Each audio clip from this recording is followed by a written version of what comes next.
Karena hari ini hari ibu, tentunya yang kita minta adalah ibu-ibu yang super.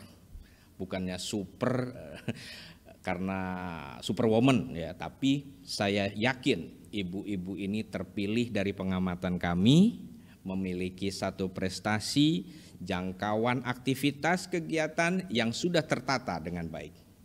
Nah, makanya kami mengundang ibu-ibu.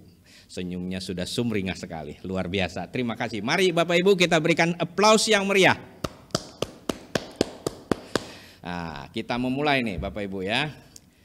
Ada sosok yang memang ibu-ibu ini sangat berpengaruh. Ya, saya ambil dari sisi peran ibu. Ya, karena sebagai sosok wanita tentunya ibu kan punya peran tersendiri. Ya, entah itu sebagai istri kalau yang sudah berumah tangga ya, kalau sudah berkeluarga lalu punya anak tentu sebagai ibu rumah tangga. Nah, apa perspektif ibu-ibu ya sebagai peran dalam peran ibu rumah tangga dan juga sebagai seorang konsultan? Nah, saya mau memulai dulu dari sisi ibu yang paling jauh dulu. Mungkin Bu Angeline bisa memulai perspektif peran ibu. Ya, bagaimana Bu Angeline? Selamat siang, terima kasih Pak Jemi atas kesempatan yang diberikan kepada saya. Mohon izin Bu Angeline, mungkin kameranya agak di bawah karena kamera ibu kelihatannya kepalanya terpotong. Iya, supaya bisa iya cantik ibu. Luar biasa. Silakan Bu. Oke, terima kasih Pak Jemi atas waktunya dan kesempatan yang diberikan kepada saya. Selamat siang rekan-rekan sekalian. Ya, perspektif Jadi, peran ya, ibu nih, bagi ibu ya baik sebagai ibu rumah tangga maupun sebagai seorang konsultan pajak, bagaimana menurut perspektif ibu? Ya, itu tugas yang berat, tapi sebenarnya kita harus ada namanya work-life balance. Oke. Harus kita lakukan. Jadi antara ada keseimbangan antara yang peran sebagai ibu, istri.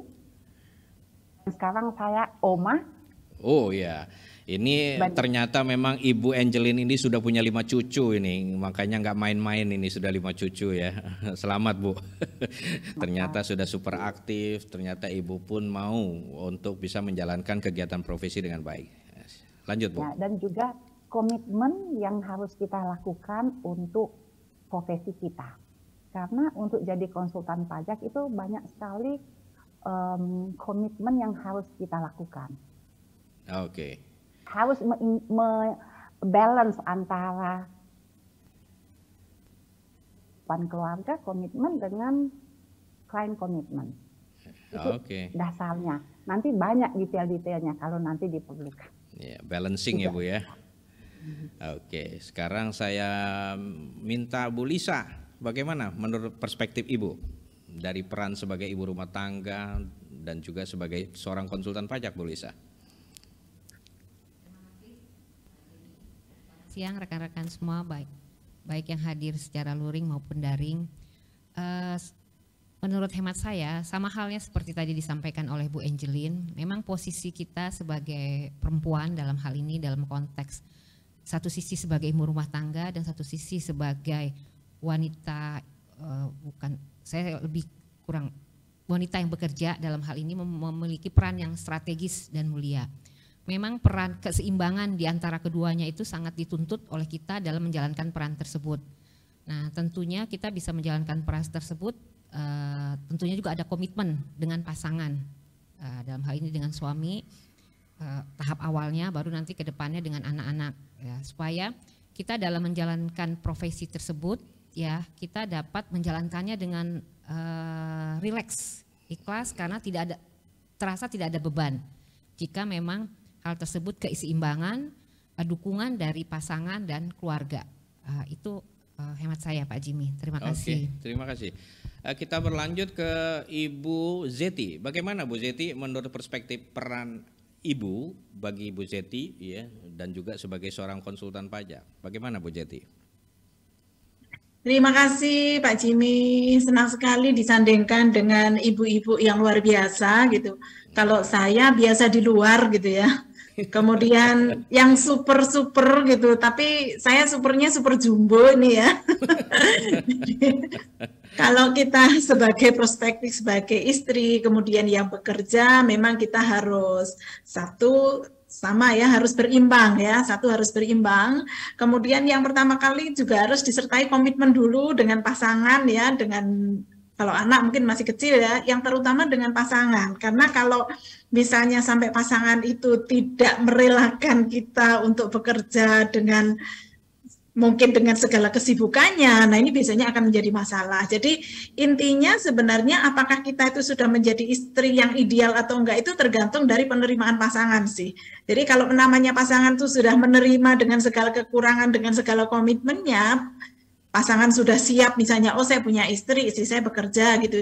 Jadi saya nggak mungkin misalnya menuntut kalau mandi harus disediakan handuk gitu ya, kalau misalnya harus dibikinkan kopi, ditemanin makan dan sebagainya. Ya mungkin ada saat-saat itu yang bisa terskip ya. Jadi makanya satu komitmen dulu, memang ada kerelaan, memang ada support dari keluarga. Setelah itu kemudian kita yang harus pandai istilahnya memanage waktu gitu ya, dan nggak boleh membawa masalah pekerjaan ke rumah. Saya pikir itu. Terima kasih. Oke, tadi saya menyimak Ibu ada menyebutkan penerimaan pasangan. Apakah penerimaan pasangan dalam tanda petik diterima pasangan atau penerimaannya pasangan? Ini agak beda penekanannya. Just kidding nih Bu Zeti, nggak usah dijawab. Karena tadi Ibu sangat luar biasa ya. Yang penting pada saat suami mau ngopi, Bu Zeti siap untuk menyajikan kopi itu buat suami ya. Jadi dikala sibuk. Wah, luar biasa Bu Zeti. Terima kasih. Oke, kita berlanjut ke Ibu Sri. Bagaimana menurut Bu Sri perspektif peran ibu rumah tangga dan juga sebagai konsultan pajak, Bu Sri? Silakan Bu. Selamat siang semuanya. Kalau misalnya menurut saya sih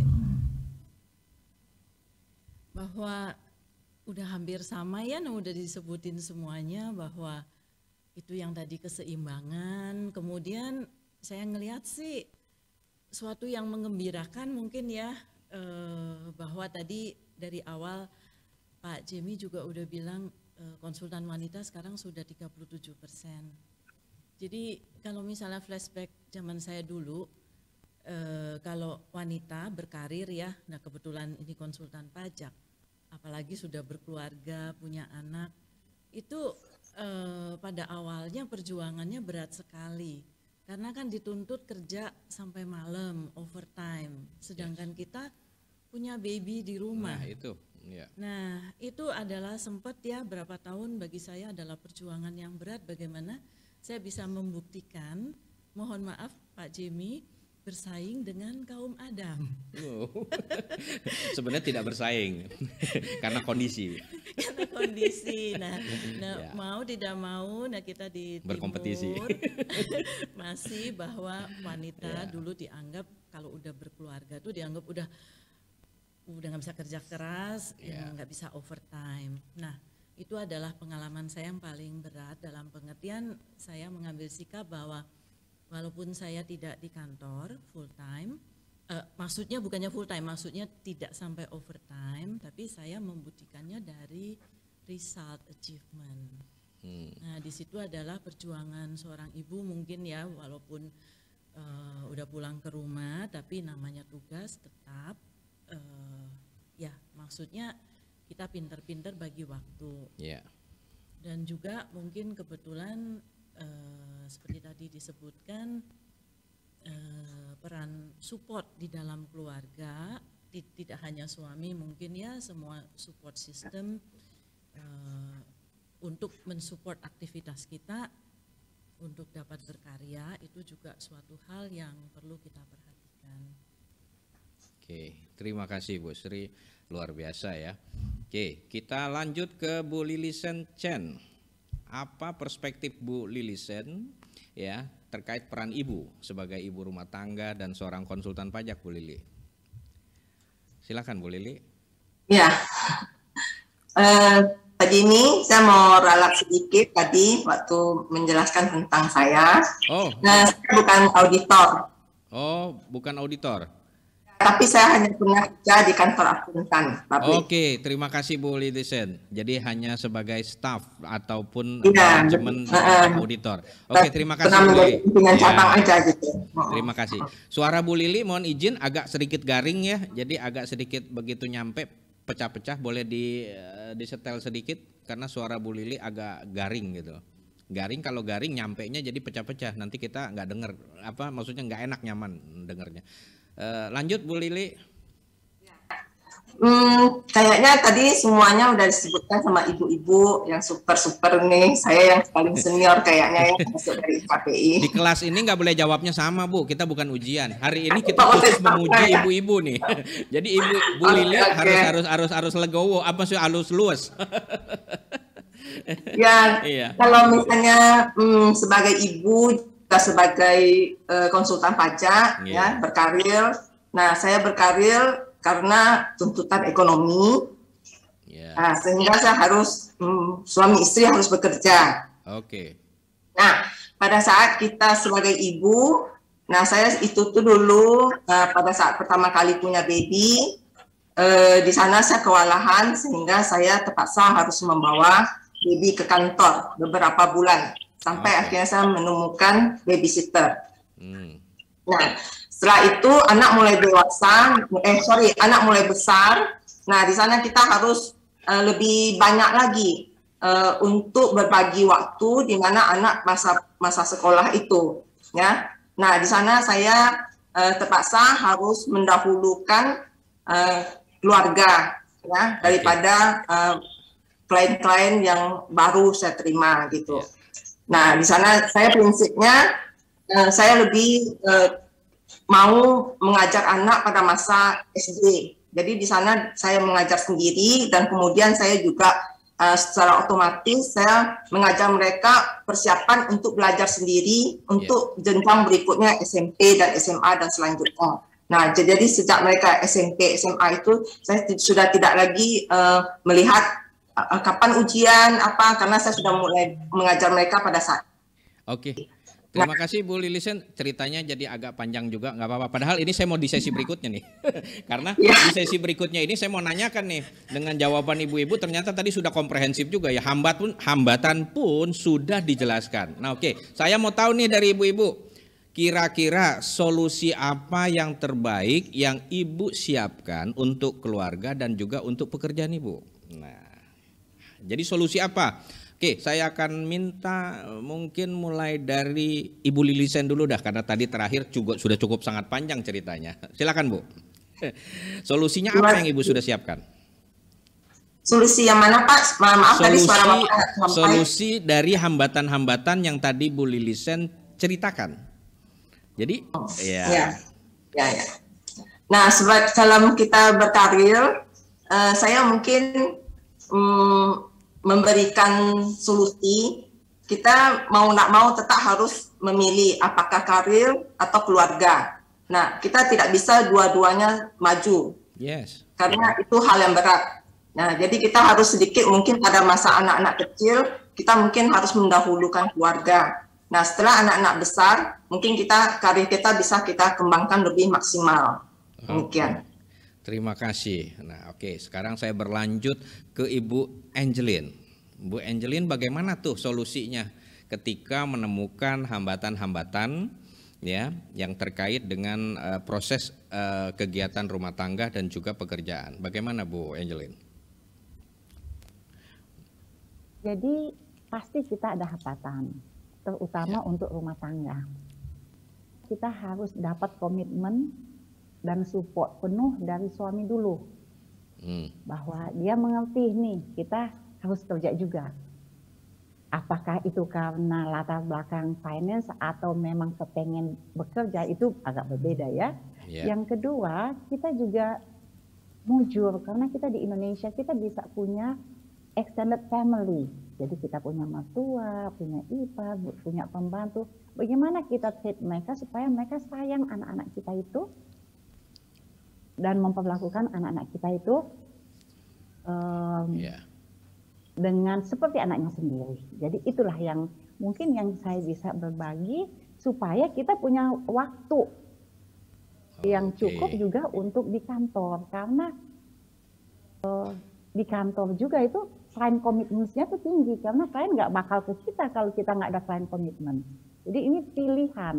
Kadang-kadang kita harus mana yang utama, kadang-kadang kita harus switch ke yang lain yang utama. Jadi ini akan sangat beda-beda dan kita harus memberikan prioritas. Mana yang harus kita bikin prioritas sekarang?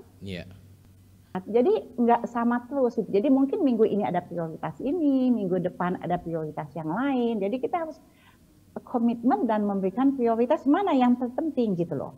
Nah, jadi solusinya hanya memisahkan itu atau ada solusi khusus Bu buat Bu Angeline dengan kesibukan seperti itu? Pasti ada. Jadi misalnya solusinya buat di rumah. Kita bisa minta tolong saudara, extended family, dan saya waktu itu saya mujur karena mertua saya dan ipar saya itu bisa bantu saya, dan saya punya pembantu sampai hari ini masih ikut saya. Jadi mereka sayang anak saya itu seperti keluarga sendiri. Dan sekarang pun anaknya ikut anak saya, jadi itu seperti family lah. Nah itu yang bisa membantu untuk keluarga, tetapi di karier juga kita kadang-kadang deadline-nya itu sangat dekat, dan klien akan datang ke kita kalau dia yakin bahwa kita bisa bantu mereka dan settle masalahnya. Nah, itulah yang harus kita komit juga. Karena gimana ya, itu komitmen yang harus kita lakukan.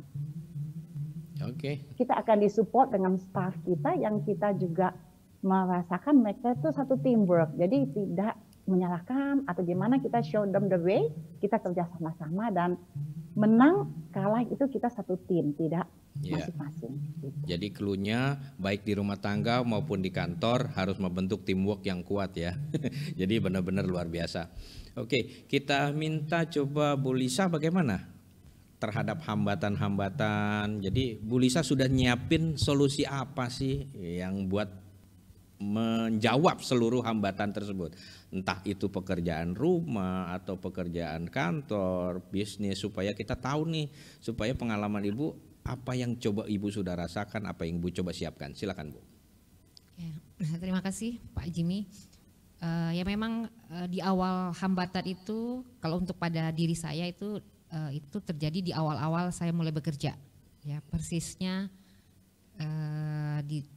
pada saat mulai bekerja, 4 tahun setelah bekerja dari tahun 88, ya terus saya menikah. Nah pada saat setelah menikah, terus dari kantor pada saat itu memberi kesempatan, karena saya waktu itu bekerja di law firm Gani Jemaat ya, untuk saya sekolah lagi keluar seperti itu. Nah di mana pada masa itu sementara saya baru menikah dan kita tentu sebagai pasangan baru punya target tertentu. Saya pribadi ingin, karena saya pada masa itu ya, karena saya ada masalah dalam reproduksi seperti itu, dan pada masa itu setelah begitu menikah jadi udah langsung melakukan terapi. Nah jadi waktu itu dilema, luar tetap biasa, meneruskan terapi atau berangkat sekolah seperti permintaan dari owner di kantor. Nah tapi ya kembali lagi cita-cita saya, impian saya mungkin tidak terlalu masih tidak terlalu jauh seperti itu ya. Jadi ya pada saat itu saya harus menentukan, harus memilih skala prioritas yang mana, keluarga atau karir dan pendidikan saya. Jadi kuncinya di situ. Dan kita harus bisa menentukan seperti tadi Bu Angeline sampaikan, pada saat-saat tertentu situasional kita harus berani mengambil keputusan. Antara keluarga atau pekerjaan. Karena ya kadang-kala memang keluarga menuntut kita untuk lebih, tapi sebaliknya kadang-kadang pekerjaan seperti itu. Nah jadi kuncinya adalah kita harus berani memilih, mengambil keputusan mana yang prioritas pada situasional tersebut. Tidak selalu pekerjaan harus menuntut atau sebaliknya. Yang saya alami seperti itu. Ya, terima kasih. Terima kasih Bu Lisa. Ini sangat luar biasa dengan kondisi tertentu, dengan hambatan tertentu, tapi beliau untuk bisa lebih memilih mana yang lebih penting, kata kuncinya ya. Good. Bu Zeti Arina, bagaimana Bu Zeti untuk melihat dari hambatan yang Ibu alami baik dari sebagai pekerjaan rumah tangga maupun pekerjaan di dalam kantor selaku peran Ibu. Bagaimana Bu? Solusinya Ibu apa yang Ibu siapkan? Baik Pak Jimmy, jadi yaitu tadi saya bersyukur dapat support dari suami, dapat support dari anak, sehingga saya relatif tidak tidak menerima komplain gitu ya, komplainnya nggak besar lah mungkin. Berarti ya masih besar ya Bu ya, gitu ya. Jadi pola asuh pun memang harus kita sesuaikan dengan profesi kita, karena profesi kita ini kan ya karena waktu kita itu tersita misalnya di siang hari ya.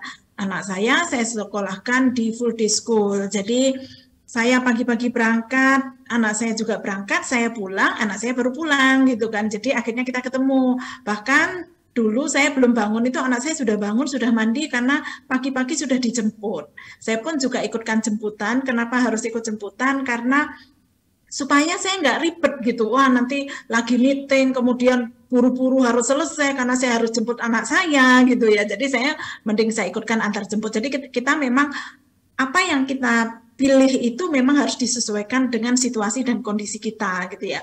Kemudian kalau misalnya setelah itu kita ngantor bareng dengan suami, walaupun beda profesi, saya sebagai konsultan, suami saya jualan bahan kimia gitu ya. Jadi kita saling bantu, misalnya oh siapa yang available, misalnya kalau ada undangan ke sekolah anaknya, kalau misalnya suami saya yang sempat ya berarti suami saya yang pergi gitu. Kalau saya sempat mungkin saya pergi. Jadi istilahnya itu saling bantulah. Jadi nggak ada namanya oh harus kamu ibunya harus gini, itu tidak ada gitu. Jadi kita saling siapa aja deh. Kalau misalnya saya terpaksa harus keluar kota mungkin dalam waktu lama atau mungkin terlalu jauh dan bagian saya biasanya juga menawarkan misalnya ke suami kamu mau ikut apa enggak gitu ya. Bahkan mungkin Pak Jimmy pernah bareng saya ya setiap tahun saya pasti pergi outcome membawa suami dan anak saya gitu. Walaupun mereka mesra kompak ya. Mereka nggak ikut, kita lagi ikut outcast, suami jalan-jalan sendiri gitu dan mereka suami juga tidak pernah ngeluh misalnya oh saya nggak ada temannya, dia akan bisa jalan sendiri, cari makan sendiri gitu. Tiba-tiba nanti ke hotel tuh cerita oh saya tadi beli ini, kemudian saya nyasar dan sebagainya, dan itu tidak ada komplain sama sekali. Jadi memang komitmen itu yang penting supaya hambatan-hambatan itu minimal bisa kita minimalisir. Terima kasih. Oke, kata kuncinya dari Bu Zeti saling mengerti, lalu membentuk teamwork dan tidak peduli siapa yang benar, siapa yang salah, tapi yang pasti saling mengerti ya. Jadi di sini harus dibangun. Oke, terima kasih Bu Zeti karena saya merasa beliau ini keluarga yang kompak. kompak kerjanya, kompak jalannya, kompak makannya. Oke, terima kasih. Lalu saya lanjut dengan Ibu Sri. Hambatannya bagaimana Bu Sri? Tadi sudah ada cerita sedikit. Lalu Bu Sri Wahyuni ini menyiapkan solusi apa dari sisi hambatan-hambatan ataupun kesulitan yang tadi Ibu sedikit cerita? Oke, jadi ya, sikap dan solusinya apa dan bagaimana kan gitu ya? Terima kasih Pak Jimmy. Kalau saya agak nyimpang sedikit dalam pengertian bahwa kita kan udah dengerin tadi ya dari teman-teman ibu-ibu semua bahwa dalam hidup itu memang hambatan pasti ada.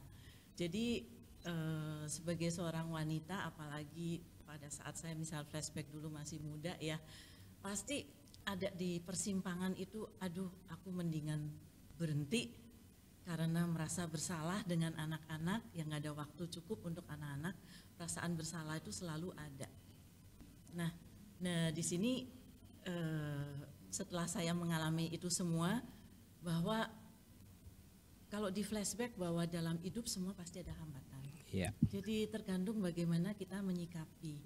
Nah, maka dari itu walaupun saya akhirnya mikirnya walaupun saya nggak bekerja mungkin juga hambatan ada. Di antaranya teman-teman saya nggak bekerja tiap hari bingung buang waktu kemana. Iya, jadi sama kerja nggak kerja bingung. Mereka stres juga gitu loh. Jadi saya cukup bersyukur bahwa dengan yang saya pikir pada saat saya muda itu hambatan, stres gitu ya, merasa bersalah yang nggak bisa ngajarin anak, pulang malam segala macam gitu. Tapi saya lewati semua dan ternyata kita semua mempunyai waktu yang sama, 24/7 dan bagaimana kita manage. Nah jadi misalnya menurut saya misalnya dulu ya misalnya tinggal di Jakarta ya, kita pada saat waktu anak-anak masih kecil kita milih sekolah anak sama rumah deket, tapi kita dari rumah ke kantor itu yang jauh nggak apa-apa. Kita anggap anak-anak yang lebih prioritas. Sesudah SMA anak-anak bilang, nah papa mama udah tua kasihan. Jadi rumah yang cari yang dekat, anak-anak lebih jauh karena mereka SMA udah lebih kuat. Jadi apa? Dan di samping itu yang bikin stres sebenarnya adalah diri kita sendiri, bukannya hambatan. So kita yang perlu sangat perhatikan adalah be ourselves. Itu yang paling susah. Biasanya kita bingung. Sebenarnya kita juga bingung. Kita tuh maunya apa sih, gitu kan? Yeah. Nah, tapi misalnya kita udah jelas dengan goals kita apa, nah kita nanti bisa prioritaskan apa yang kita mau prioritaskan. Tadi yang situasional. Tapi yang paling penting adalah be yourself dan bisa menerima bahwa hidup memang selalu ada hambatan. Yes. Tergantung kita bagaimana menyiasat. Karena kalau kita tidak bersikap, apalagi ya, jadi tambah juga ya, hambatan tetap ada, dan memang akumulasi hambatan yang ada, bukannya malah ada jalan keluar ya Bu ya. Nah, yang bikin sendiri. Iya. Terima kasih Bu Sri. Bu Sri boleh dilanjutkan, pernah nggak Bu ya mengalami deadlock atau semacam perang dingin gitu Bu di dalam keluarga ya? Kita tahu entah perang dingin itu kepada suami atau kepada anggota keluarga, anak atau orang tua di dalam menjalankan peran ibu sebagai ibu rumah tangga dan juga sekaligus menjalankan profesi. Karena kan di hambatan ini kan biasanya pekerjaan ini lagi banyak-banyaknya, kita mau sukses, nggak taunya kita ada suatu kondisi yang membuat kita itu kok terasa begini amat, kok gue lagi dingin-dinginnya gitu sama suami, sama anak, atau lagi nggak mood bagus, atau sama orang tua, kok ada aja nih orang tua gitu. Gimana Bu? Jadi pernah nggak Bu? Contohnya mungkin simpel aja gitu. Gimana Bu? Kebetulan suami saya satu profesi. Oh good. Jadi mungkin tahu banget ya, walaupun saya tugas keluar kota atau misalnya klien demanding sampai bahkan pernah ya ini barusan buka kantor sendiri tuh perjuangannya kan cari klien udah susah, kemudian weekend hari Sabtu saya masih inget banget saya nonton satu keluarga tiba-tiba diteleponin kliennya, perhitungan tim saya salah, nggak balance. Nah itu kan jadi ada satu benturan ya, menjadi kondisi ya. Terus dari nonton udah nggak fokus, udah nggak mood karena urgent deadline. Jadi satu keluarga, anak saya masih kecil-kecil, itu Sabtu malam Minggu langsung ke kantor klien satu keluarga. Oke. Sampai anak suami saya tidur di kantor klien, terus nggak balance juga. Wow, spektakuler ya. Sampai pulang tuh jam 2 atau jam 3 pagi, terus saya bilang sama anak saya di mobil, ini yang ngerasain malam mingguan loh, ini udah malam mingguan. Ternyata luar biasa pengalamannya ya, sampai kondisi itu terjadi. Jadi dikala mau senang dengan keluarga, ternyata ada pekerjaan yang memang harus ting gitu ya. Luar biasa Bu Sri. Dan ternyata itu lewat juga Bu. Kerjaannya emang kayak begitu, mau gimana? Siap. Oke, terima kasih Bu Sri. Nah sekarang kita coba beralih dengan bagaimana dengan Bu Lilisen. Ketika pernah nggak ya? Jawabannya pernahkah? Jawab pernah atau tidak? Pernahkah mengalami deadlock atau suatu kondisi perang dingin Bu? Ya, di dalam menjalankan peran. Silakan Bu. Maksudnya perang dingin dengan suaminya Pak? Ya contoh lah misalnya, tapi ini tentunya sangat tergantung apakah Ibu mau menceritakan atau bercerita, ya mungkin sekedar contoh sedikit atau kecil lah, silakan Bu. Ya, entah dengan suami atau anak atau orang tua, karena biasanya ya, kita itu ya di kala kondisi pasti ada saja. Ya tadi seperti Bu Sri kan, cerita itu pasti muncul dan itu kita kan harus ada sikap gitu. Jadi seperti itu Bu Lili. Ya, gimana Bu Lilisen pernah mengalami? Kebetulan kalau saya rasanya saya tidak pernah mengalaminya karena saya dengan suami saya sejak kami pacaran suami saya udah tahu pekerjaan saya. Jadi kayaknya saya nggak pernah mengalami kayak gitu, Pak. Iya, oke, kalau gitu Ibu Lilisen benar-benar seorang istri yang diberkahi karena tidak terkondisi. Luar biasa Bu Lilisen. Oke, baik, kita beralih ke Bu Lisa. Bagaimana Bu Lisa? Pernah Bu Lisa mengalami? Kita pengen dengar cerita sedikit dari Ibu. Wah, mungkin contohnya sedikit. Jujur nih ya. Ya, terserah. Ibu mau jujur, mau cerita sedikit bagaimana? Terima kasih. Oke, silakan Bu. Ya, terima kasih Pak Jimmy. Ya, kalau sampai perang-perang dingin sih baik dengan suami atau anak ataupun keluarga besar itu tidak pernah. Tapi utamanya ya mungkin belakangan ini ya mungkin ya saya sadari khususnya terkait dengan kalau soal pekerjaan itu sendiri sih alhamdulillah bisa termanage dengan karena kita kerjakan teamwork. Nah, justru ini mohon maaf nih tuntutan pekerjaan dalam organisasi nih khususnya ini ya belakangan tuh ya jadi curhat nih ya ibu saya kan dalam keluarga memang 5 bersaudara satu-satunya anak perempuan gitu. Kedekatan saya dengan ibu tuh ya memang relatif sejak saya ditinggal ya sangat dekat sekali sejak kecil saya ditinggal oleh almarhum papa saya gitu ya. Jadi ibu tuh mungkin kadang mungkin kalau suami kalau mungkin nggak terlalu sibuk cari atau apa karena sudah tahu tapi ibu saya tuh apalagi kalau saya sampai pergi keluar kota atau apa atau kayak kemarin tuh pergi gini oh lama ya Mbak ya gini tuh itu yang satu sisi kadang saya mencoba untuk memberi ya saya maklumi karena memang pengalaman sejarah saya dengan ibu yang berbeda mungkin dibanding yang rekan-rekan narasumber di sini itulah satu istilah hambatan bukan dibilang hambatan ya sebenarnya ya yang kadang saya harus lebih banyak mengasih pengertian ke beliau ya saya juga memang maklum bahwa umur beliau juga sudah alhamdulillah gitu ya. Sementara satu sisi saya makanya mulai mengurangi aktivitas di dalam organisasi yang memang belakangan tuntutannya sangat tinggi. Itu aja sih yang menurut saya itu. Ternyata kami salut Bu sama Ibu. Jadi kami juga berbangga hati punya rekan seperti Ibu dan punya semangat seperti Ibu. Terima kasih Bu. Oke, kita beralih ke Bu Zeti. Bu Zeti pernahkah mengalami deadlock atau perang dingin dengan keluarga? Apakah dengan suami, apakah dengan anak atau ibu atau orang tua gitu loh. Kalau rasa-rasanya gimana nih Bu? Kalau deadlock sih tidak pernah ya, karena ya memang pasti sudah sangat memahami, tapi memang mungkin juga ada anggota keluarga atau bagaimana yang kurang paham dengan profesi kita. Misalnya kalau ada acara kumpul-kumpul gitu, terus kemudian pas saya lagi ada acara yang benar-benar nggak bisa ditinggalkan gitu, kadang pasti ditanyakan gitu, kenapa? Oh lagi ada acara, terus karena yang nggak paham, katanya gitu, katanya punya kantor, katanya punya anak buah, emangnya nggak bisa dikerjain anak buahnya gitu ya, kok sampai nggak bisa datang, misalnya seperti itu ya. Kadang kita nggak terlalu menanggapi, atau kadang suami saya ya dulu sih pernah awal-awal gini, udah daripada saya ditanyain berulang-ulang gitu ya, istrinya kemana, mending saya nggak datang juga deh, capek katanya gitu.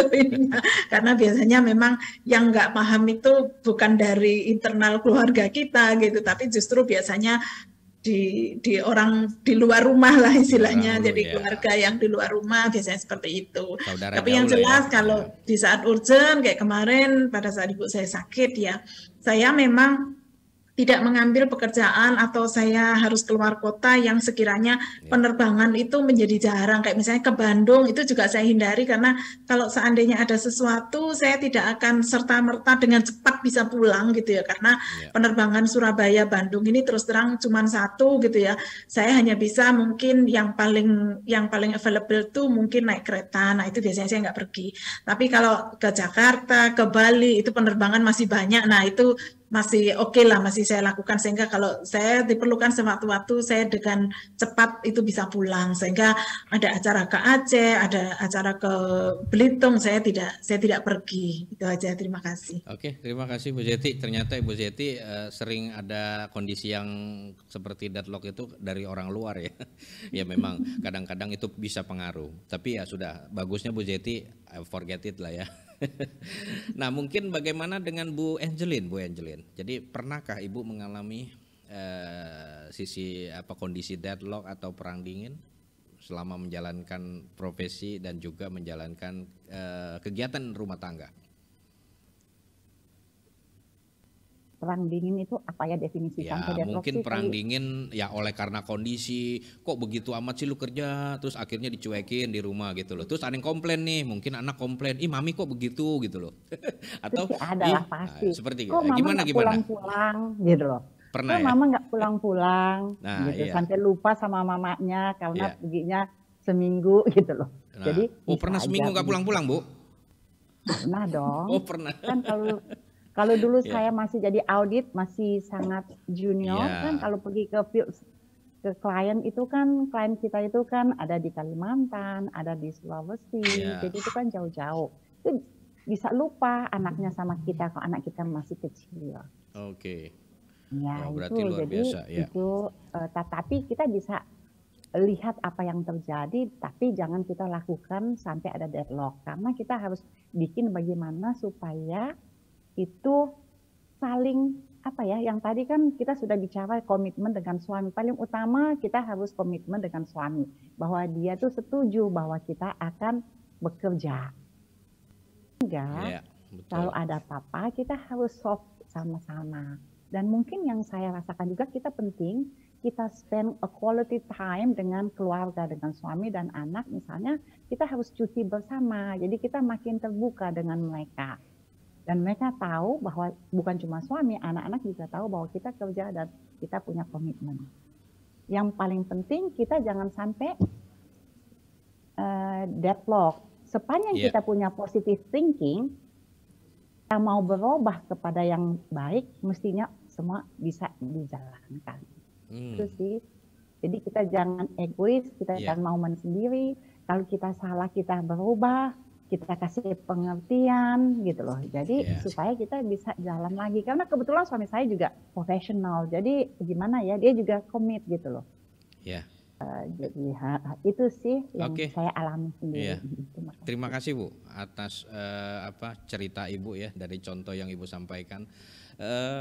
Mungkin saya berawal lagi dengan Ibu Angeline. Ibu-ibu ini kan ya tentunya kita semua kan punya sosok ibu juga ya. Jadi artinya ibu punya ibu. Nah, menurut Bu Angeline ya, sosok ibu yaitu orang tua ini, menurut ibu itu bagaimana sosok seorang ibu? Dan juga bagaimana ibu menggambarkan sosok suami?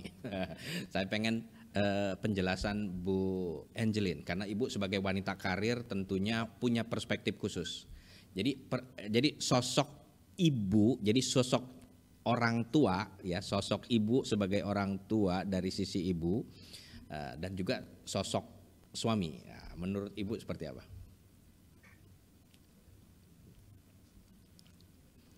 Terasa berat nggak? Enggak kan? Karena jadi ibu kan selaku wanita karir. Nah, lalu bagaimana ibu melihat sosok orang tua? Ibu ya, ibu selaku orang tuanya gitu ya. Kan ibu punya ibu. Nah, dan juga suami. Jadi sosok itu seperti apa menurut gambaran Ibu Angeline, seorang Ibu Angeline? Jadi Pak Jamie menanyakan sharing dari saya ke ibu saya atau dari saya ke anak saya sebagai ibu? Justru dari ibu, ke orang tua. Oke, terima kasih. Iya. Oke, dalam hal ini saya kurang beruntung Pak kalau bicara saya ke ibu. Karena ibu saya itu meninggalnya agak muda usianya. Oke. Dan waktu itu Mohon maaf ya, sudah sangat kami panjang. masih di Amerika. Jadi habis sekolah, habis selesai kami itu suami saya, kita menemani suami karena mengambil program S3, jadi kita agak lama di Amerika. Dan waktu kembali ibu saya umurnya nggak panjang, jadi gimana ya? Jadi kurang waktunya dengan ibu karena umurnya nggak panjang. Tetapi ibu mertua saya justru yang tinggal sama-sama kami itu lama sekali. Jadi mungkin dia tinggal karena dia sendiri itu sejak umur 40-an. Jadi dia tinggal sama kami sama-sama tuh mungkin ada 40 tahun juga. Jadi itulah yang membuat berkat yang saya terima karena ada ibu mertua dan ipar-ipar dan yang bisa membantu kami. Oke. Jadi cukup melihat perspektif dari maksudnya sosok seorang ibu mertua ya, Ibu Angeline menggambarkan ibu itu seperti itu. Oke, terima kasih Bu Angeline. Dan dia bisa betah tinggal sama kami dan cocok. itu kita tidak ada kita sesuatu harus, hal yang khawatir.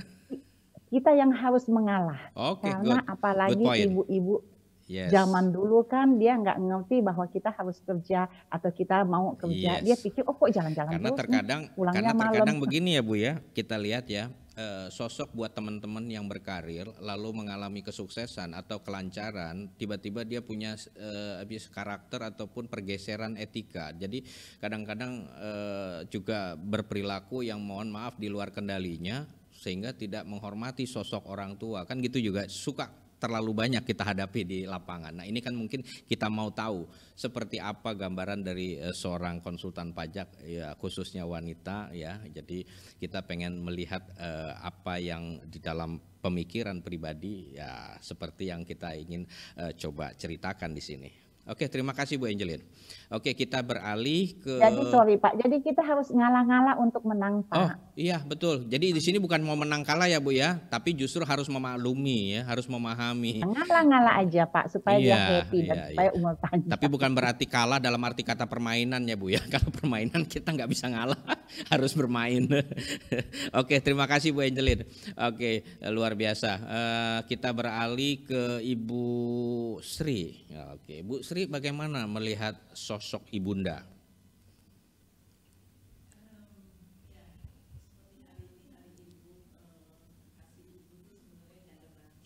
Ya Bu. Seorang ibu tuh masih memperlakukan kita seperti anaknya, seperti udah makan belum, nah kenapa pulang malam, kerja banyak banget, Betul. hilang terus. Nah kadang-kadang memang seperti Pak Jimmy bilang ya, kita udah pulang capek, pengen dihargain lah kok malah sambutannya kayak gitu kadang-kadang. Nah itu ya. Tapi memang ya itulah generation gap, bagaimana seorang orang tua mengemukakan rasa cintanya tuh beda kadang-kadang itu. Jadi dibuat teman-teman mungkin juga supaya maklum. Tapi bottom line adalah kasih ibu sebenarnya yaitu nggak ada batasnya. Kita udah tua juga masih ditreat kayak anaknya. Oke, good point. Itu yang harus kita mengerti ya. Jadi terima kasih Bu Sri. Oke, kita beralih ke Bu Lilisen. Bagaimana menurut pandangan Ibu sosok ibunda? Terima kasih Pak Jimmy. Ya. Nah kebetulan saya sama dengan Ibu Angeline. Saya mungkin lebih tidak beruntung lagi karena saya sejak umur 5 tahun sudah tidak ada ibu. Ya. Jadi saya tinggal dengan nenek. Jadi mungkin saya berikan ini sosok seorang nenek mungkin ya sebagai ibu saya. Nenek saya itu orang yang tidak dia datang langsung dari Cina, jadi betul-betul tidak bisa menulis dan membaca. Oke. Nah, tapi kepada kami dia selalu memberikan ultimatum untuk tetap sekolah. Jadi nenek saya mengutamakan kami sekolah sehingga pada akhirnya kami semua dapat menjadi orang yang bisa. Cuma sayangnya aja satu, kami jadinya tidak pandai memasak. Karena keinginan dari nenek adalah supaya kami sekolahnya tinggi. Nah kemudian nenek juga keras kepada kami, tapi pada akhirnya kita memaklumi kenapa dia harus keras, karena memang harus perjuangan untuk hidup. Demikian. Oke, terima kasih Bu Lilisen. Jadi kadang-kadang memang orang tua juga merelakan ya kalau anak-anaknya khususnya yang wanita ya silakan berkarir mencari nafkah, tetapi ya lepas daripada sosok seorang wanitanya. Jadi pekerjaan rumah tangga kadang-kadang tidak terlatih. Jadi kadang-kadang itu yang menjadi ya. Tapi nggak apa-apa. Ini justru berbagi pengalaman, bukan fokusnya di sana, tapi bagaimana kita melihat sosok ibu memaklumi dan mengerti ya bagaimana kita bersikap, bekerja, lalu mengaplikasikan kehidupan. Itu yang jauh lebih penting. Oke, saya beralih ke Bu Lisa. Nah, oke, Bu Lisa bagaimana dalam pandangan Ibu sosok ibunda? Karena tadi sudah disinggung nih kelihatannya. Ini silakan. Terima kasih Pak Jimmy. Sosok ibunda khususnya ibu saya bagi saya adalah sosok yang luar biasa ya. Ya utamanya saya melihat itu dari sisi beliau sejak saya dan kakak dan adik-adik itu ditinggal oleh ayahanda ya. Dari beliau yang semula sebagai ibu rumah tangga tidak bekerja. Nah, bagaimana caranya untuk bisa survive, mendidik dan mengawal anak-anak yang 4 orang pada masa itu sehingga akhirnya bisa bekerja dengan segala perjuangannya, dan syukur alhamdulillah anak-anaknya sekarang sudah kuliahnya sudah bisa selesai semuanya. Dan satu hal lagi yang kelebihan yang saya lihat dari ibu saya adalah beliau tuh sangat detail dan perhatian yang luar biasa. Kadang mungkin dari hal-hal yang kecil bagi kita, aduh apaan sih ya gitu ya. Seperti misalnya setiap saya ulang tahun ataupun keluarga, nggak hanya keluarga saya atau siapapun, setiap hari pada saat ulang tahun tersebut sampai sekarang tuh beliau pasti datang pagi-pagi, harus datang untuk kecuali situasi kemarin pandemi ya, untuk menyempatkan sekedar atau sebatas menyampaikan selamat ulang tahun. Dan kadang juga dengan membawa kado juga seperti itu. Dan itu yang kadang kita suka merasa nggak enak kalau kita tidak bisa melakukan hal yang sama kepada beliau karena kesibukan kita kan hari kerja atau apa gitu. Nah beliau tuh selalu menyempatkan hal itu. Luar biasa. Dan perhatiannya itu yang memang kadang bukan berarti kalau suami dan anak-anak itu sudah tahulah dengan rutinitas kita udah nggak ada lagi. Nah untuk hal-hal misalnya saya ada rapat atau apa, kok Mbak belum pulang seperti itu, udah makan belum gini. Itu sampai sekarang masih yang seharusnya ya itu kan itulah perhatian dan detailnya sampai sekarang itu yang nggak bisa saya rasanya nggak bisa tergantikan. Sosok ibu khususnya ibu saya bagi saya dan keluarga itu Pak Jimmy. Oke, luar biasa ya, ibu sudah sampai sesibuk itu masih diperhatikan oleh seorang ibu pula. Jadi benar-benar luar biasa perhatiannya sampai sedetil mungkin beliau ini berpikir untuk kegiatan-kegiatan kita yang kadang-kadang kita suatu waktu pun sering kita ini nggak sadar bahwa kita sudah terlalu kurang ajar dengan mereka. Nah itulah kadang-kadang makanya kita harus refleksi terus ya. Oke bagus. Kita beralih ke Bu Zeti. Bagaimana menurut Bu Zeti sosok seorang ibunda?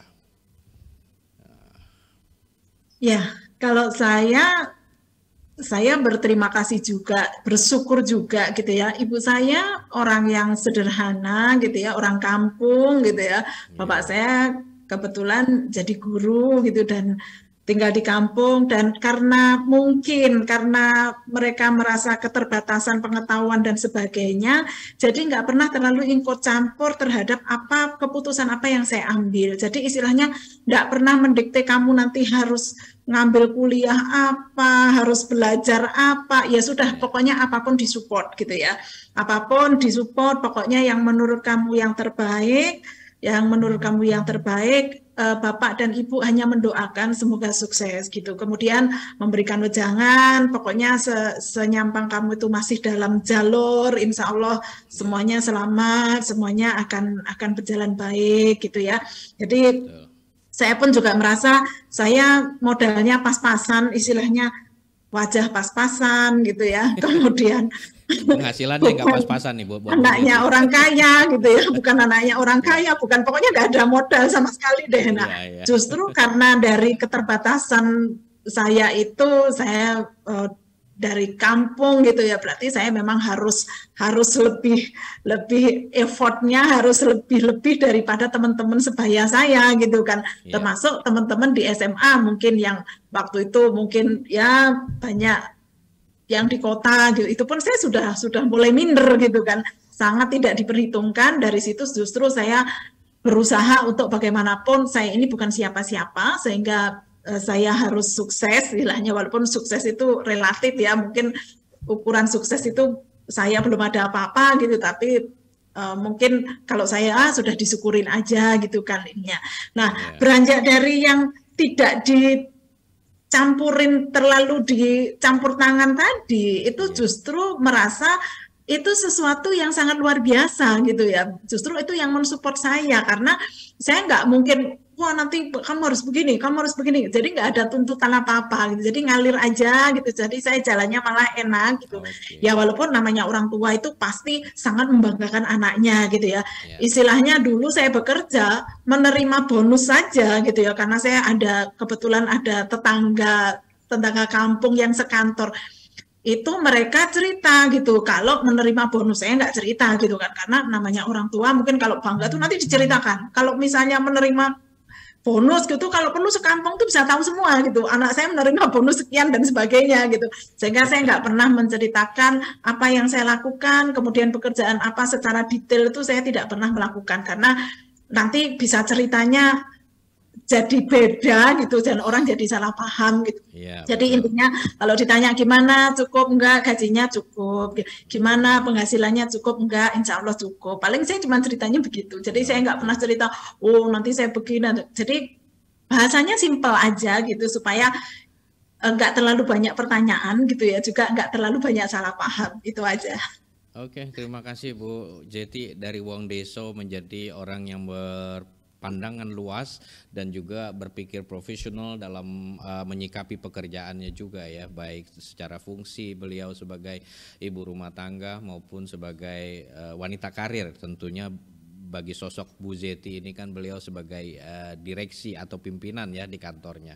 Oke, saya akan beralih ke sesi berikutnya dengan topik yang berbeda. Saya ingin bermula dari Bu Zeti, karena Bu Zeti tadi sudah menyinggung sisi bagaimana dia bercerita dari sisi peralihan beliau, dari sisi doa seorang ibu untuk profesinya, yang tentunya ini tidak tanggung-tanggung ya, karena Bu Zeti terlihat sekarang dengan kegiatan yang begitu maksimal, yang banyak ya, tetapi beliau sangat intens dengan keluarga. Bahkan saya dengar beliau ini ternyata jadwal untuk ibadah bersama keluarga itu frekuensinya cukup sangat ya, hampir setiap tahun beliau sudah alokasikan. Nah, saya ingin bertanya kepada Bu Zeti, bagaimana Bu Zeti cara mengatur ya dan menjalankan operasional baik dari sisi kegiatan rumah tangga, kantor, baik dari sisi waktu maupun kesibukan, termasuk ritmenya. Nah, lalu untuk supaya stabil bagaimana menurut Bu Zeti? Jadi menurut sosok Bu Zeti itu bagaimana sih perihal mengatur itu? Silakan Bu. Iya, karena saya orangnya dari kampung dan sederhana Pak, jadi keinginan saya juga nggak terlalu muluk-muluk gitu ya. Keinginan saya nggak terlalu muluk-muluk, saya cukup percaya diri gitu ya. Jadi ketika saya menjalankan kantor, walaupun misalnya awal-awal mungkin kita agak ragu juga ya, misalnya saya mendelegasikan pekerjaan ini kepada staf gitu, mungkin agak ragu, tapi saya udah bismillah aja gitu ya, ini pasti bisa gitu ya. Jadi pelan-pelan saya berarti mengambil sesuatu yang strategik, mengambil sesuatu yang kira-kira memang tidak bisa dilakukan oleh tim saya ya. Mungkin berbeda dengan Bu Sri ya, yang memang bekerja di perusahaan besar, tapi saya berusaha untuk berani gitu ya. Bahkan saya berani pernah melepas, saya sudah mau berangkat meeting gitu ya, dan kebetulan ini perusahaan PMA, meetingnya dalam bahasa Inggris, tiba-tiba anak saya panas masuk rumah sakit, saya bilang oke, kamu tolong kamu berangkat meeting gitu. Sebenarnya staf saya ini kurang pede juga gitu ya, tapi karena terpaksa gitu kan, ya akhirnya bisa juga gitu ya. Dan saya sudah sangat siap, misalnya saya mendelegasikan sesuatu kemudian itu salah gitu ya, saya siap dengan segala resikonya gitu kan, karena kalau tidak kapan lagi, saya begitu. Kemudian saya berusaha untuk tidak memikirkan pekerjaan itu terus-menerus gitu, jadi istilahnya saya mikirnya itu satu-satu gitu ya. Kalau mau meeting saya akan panggil, oke, masalahnya apa, ininya apa gitu, selesai saya taruh lagi, saya nggak akan pikir di kepala, nanti kepala saya pecah gitu kan ininya ya. Jadi supaya saya nyantai, saya tetap ketawa-ketawa gitu ya. Jadi saya nggak mau saya pikirin terus-terusan gitu. Saya menganggap bahwa masalah klien itu adalah itu rezeki kita gitu kan. Kalau Ya. klien itu nggak ada masalah, bisa-bisa klien itu nggak pernah datang ke kita gitu. Jadi kalau ada masalah jangan dipikir kemudian menjadi stres gitu ya. Ya. Kita ketawa-ketawa aja. Saya bisa menempatkan itu masalah mereka, masalah mereka. Tantangan saya adalah bagaimana menyelesaikan masalah mereka ini. Kalau itu masalah itu bisa terselesaikan, maka saya cukup bahagia gitu kan. Jadi kalau wah aduh masalah begini kemudian nggak bisa tidur, itu nggak banget gitu ya. Kemudian setelah pulang ya nanti kita ketawa-ketawa aja, saya sudah nggak mikir namanya pekerjaan nanti adik gimana, mau meeting gimana, saya nggak mau tahu gitu ya. Pulang ya saya akan switch otak saya gitu, saya akan bermain dengan anak gitu, akan bersenda gurau dengan keluarga. Nah itu cara saya sih. Jadi memang benar-benar kita harus bisa memilah ya. Pagi, apakah saya merasa sibuk? Enggak, saya masih pagi, saya masih sering iseng masak lah, mau ngapain. Saya merasa cukup waktu gitu ya. Kemudian untuk organisasi, kalau memang saya sudah, oke, saya mau meeting tanggal sekian gitu, sudah janji dengan pengurus saya meeting. Ya, ketika ada meeting, walaupun itu penting, saya akan geser, sorry, jam ini saya nggak bisa gitu. Jam ini saya nggak bisa, jadi harus saya geser. Jadi saya menganggap bahwa klien itu bukan segalanya harus saya layani, saya tidak bisa mengatakan tidak, saya tetap bisa mengatakan tidak. Jadi saya dengan jujur misalnya, oh ini jadwal saya ini, sorry saya nggak bisa gitu ya. Dan sudahlah, nggak usah khawatir misalnya kita itu menunda, itu kemudian kehilangan klien. Kalau saya nggak, saya selalu cerita ya, misalnya ada undangan closing nih, saya tidak akan, saya sudah ada jadwal, saya nggak akan ngomong, oh iya, kemudian saya bagaimana caranya menggagalkan jadwal yang sudah saya setting. Walaupun itu cuma jadwal meeting dengan pengurus IP misalnya ya. Ya saya bilang sorry, saya sudah ada jadwal meeting gitu ya, jadwal meeting. Jadi tolong sampaikan kepada pemeriksa kalau direktur nggak bisa gitu. Padahal yang nggak bisa itu saya, bukan direktur gitu. Tapi saya ngomong jangan bilang kalau yang nggak bisa saya. Kalau yang nggak bisa konsultannya, pemeriksa malah senang gitu, nggak usah pakai konsultan gitu kan, pakai direktur, yang penting direktur datang gitu. Saya udah ajarin dulu, sorry ya, aku tanggal ini nggak bisa, bilang sama pemeriksa kalau direktur nggak bisa, jangan bilang saya nggak bisa, biasanya gitu. Ya termasuk kemarin misalnya outcome mau kita jalan-jalan, ya udah saya ngomong terus terang saya ada acara di Bali, jadi saya nggak bisa sidang gitu. Jadi kita tidak khawatir misalnya, oh nanti kalau saya nggak datang, kalau saya ini dipecat klien. Ritmenya ternyata luar biasa ya. Jadi dengan berbagai rangkaian kegiatan yang sangat super duper gitu ya, begitu intensifikasinya sangat tinggi. Ternyata Bu Zeti dengan ilmunya tertawanya. Jadi saya sangat bangga nih punya rekan yang bisa hanya dengan tertawa lalu mengatur ritme dan mengatur jadwal dengan baik. Oke, nanti mungkin ada waktu khusus nih, kita akan menggali lagi dengan performance cara Bu Zeti. Ini kelihatannya beliau punya sesi khusus nih. Oke, saya akan mengalihkan pertanyaan ini ke Bu Sri. Bagaimana Bu Sri Wahyuni mengatur ya, menjalankan operasional baik rumah tangga, kantor, baik dari sisi waktu dan kesibukan. Jadi kita mau lihat manajemennya, apakah menggunakan manajemen tersistematis ataukah seperti apa. Lalu bagaimana pastinya Ibu kan akan mengatur ritme. Ya, seperti apa? Bagaimana? Jadi sisi manajerialnya Bu, boleh kasih tahu kita. Nah, karena sosok Ibu ini sangat-sangat rentan dan sangat super. Nah, silakan Bu. Ini kita harus bisa lihat dari sosok Ibu Sri. Pak Jimmy, just everything just go by the flow. Jadi saya percaya bahwa seperti air mengalir aja. Oh, air mengalir. Tidak ada sistem manajemen yang khusus dimainkan? Awal-awal ya nggak ada ya. Nah, semakin lama semakin kita, ya of course dari pelajaran hidup, semakin kita umur, semakin banyak aktivitas, semakin banyak peran, itu semakin kompleks. Jadi itu mau nggak mau terus mulai pakai to-do points, priority list. Tiap hari. Jadi kata kuncinya prioritas. To-do points. Oh, to the point. Nah, semakin kita makin tua kan pelupa. Yes. Kan nggak semua bisa diingetin. Oke. Kadang-kadang bagi teman-teman ya, misalnya yang sampai stres, kebawa nggak bisa tidur, apa itu, saya juga belajar dari salah satu pengusaha sukses, akhirnya cerita-cerita gitu, salah satunya misalnya sampai ke bawah nggak bisa tidur tuh kan pikiran jalan terus kenapa gitu. Nah dia akhirnya bawa notes di sebelah tempat tidur. Jadi begitu ada pikiran tulis. Nah itu jadi kita tuh langsung lega, yang nggak usah di otak terus. Nah itu mungkin bagi teman-teman yang susah tidur atau apa kayak gitu ya. Gitu.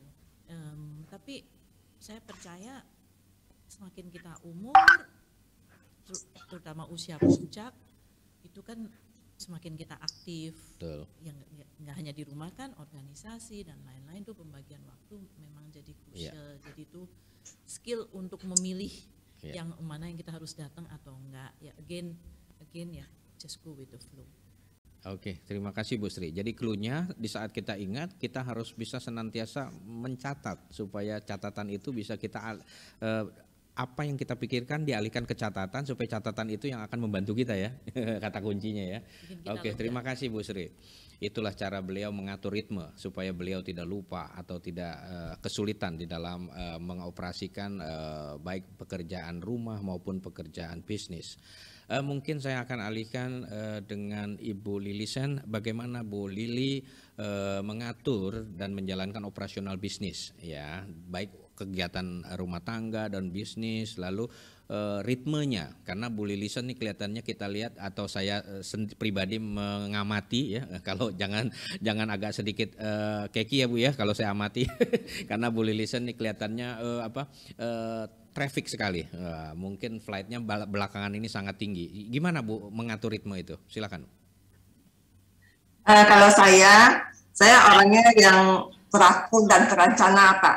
Oke, good. Jadi saya awalnya dulu saya kerja, saya itu selalu bulan April itu tidurnya jam 3, kemudian tidur, kemudian jam 6 pagi udah mulai kerja lagi. Nah belajar dari sana, saya pada waktu mengelola kantor sendiri atau menjadi pimpinan cabang, nah saya sudah mulai sebelum bulan April mulai, nah di Januari itu saya sudah mulai minta data sama klien. Nah kemudian saya kasih waktu, kalau misalnya sampai di tanggal 30 Maret datanya belum ada, nah saya buat surat tertulis bahwa kalau misalnya terlambat melaporkan SPT, nah di luar tanggung jawab kami begitu. Jadi saya lebih rencana.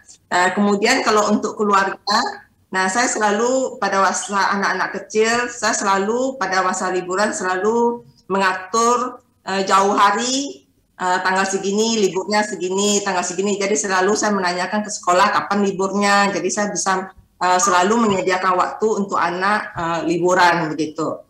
Nah kemudian saya orangnya tipenya selain, saya sebetulnya bukan orang kantoran kali ya. Saya lebih suka, jadi sebelum COVID sebenarnya kalau teman-teman tak kenal sama saya itu 2 kali dalam setahun pasti keluar kota. Nah keluar kotanya ini untuk jalan-jalan bukan untuk kerja. Jadi makanya begitu masa pandemi selesai, makanya flight saya lumayan tinggi ya Pak Jimmy ya. Iya. Jadi dalam bekerja itu saya selalu terencana Pak dan mempunyai catatan gitu.